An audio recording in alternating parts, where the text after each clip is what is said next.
House तो जोश। देखो अगर कल अमित शाह जी आएंगे और हम लोग ढीला ढाला हाउस तो जोश बोलेगा, नहीं चलेगा। थोड़ा जोर से बोलो, उनको भी सुनना चाहिए, ठीक है? हाउस तो जोश, हाउस तो जोश, हाउस तो जोश।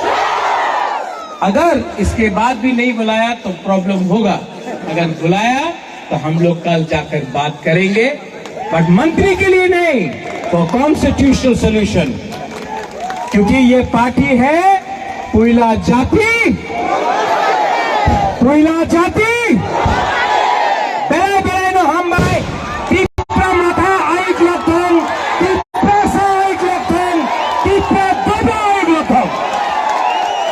जों ताबे वास्ता कायसा रस्ता मंग्रिवै जत पब्लिक सिनि तिप्रा सरक सिमनानि लुकुरक मोसालायनाय हामबाय।